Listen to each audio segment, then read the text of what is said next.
Hi, this is Sarah Manwiller again. Welcome back. This is the second video of our 3-step online class for treating your hip pain.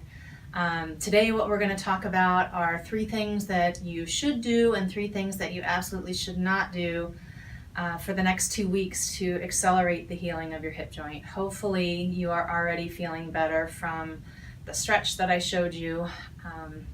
But if not, don't worry. We have more tips coming up and you'll hopefully feel even better after you follow these guidelines.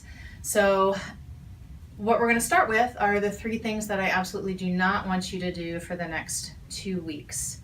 So these are things that obviously can irritate the hip joint. The first thing that I want you to avoid is any kind of impact activity. So if you're a runner, I'm sorry, you need to back off the running. Any kind of jumping, any kind of jarring that could occur to the joint, that will help calm things down. The second thing that I don't want you to do is to sit for really any period of time with your legs crossed. So that not only means sitting with your legs crossed this way, but I don't want you to cross your legs at all. You should have your feet on the floor when you're sitting at your desk chair, and I want the weight equal under both parts of your sit bones. Okay? So the third thing that I want you to avoid is I don't want you to do any other stretches other than that hip flexor stretch that I showed you in the first video.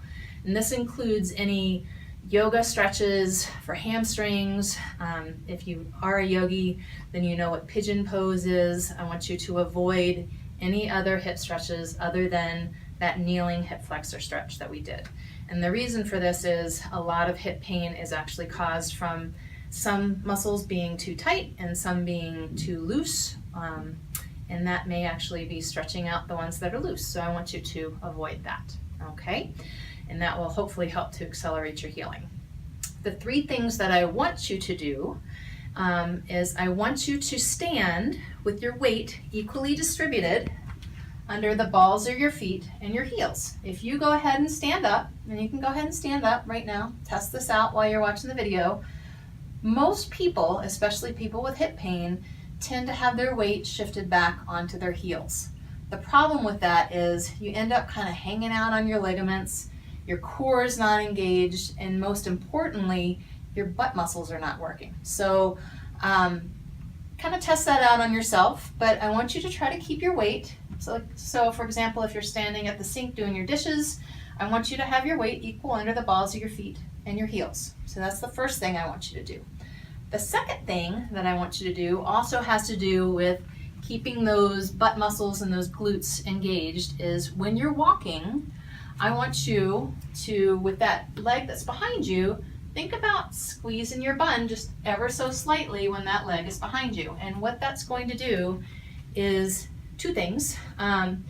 It's going to stretch out the muscles in the front a little bit, and it's also going to force you to engage and contract your glute max muscle, which a lot of times with hip pain has become shut down.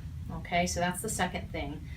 The last thing that I want you to do is I want you to try to follow an anti-inflammatory diet.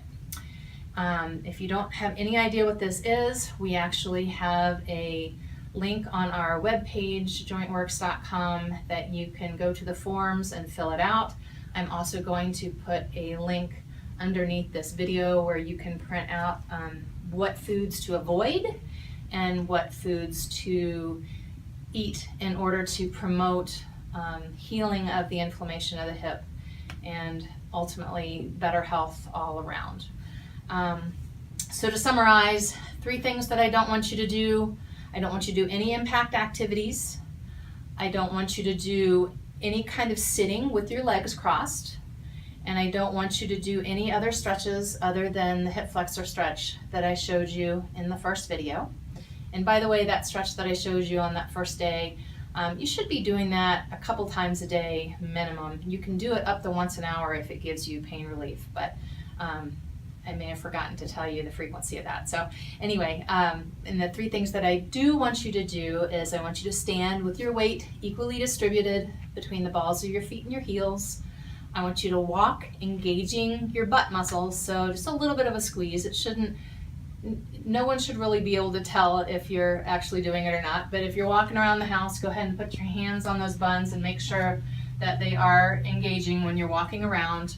And then the last thing that I want you to do is to try to follow an anti-inflammatory diet. Hopefully all of these things are going to get you feeling even better. However, if you continue to be concerned about your hip joint, the pain is sharp, it's been going on for a long period of time, please give us a call and we can check things out and get you on an even faster path to healing. And look forward to seeing you on our third video, so keep an eye out for that email.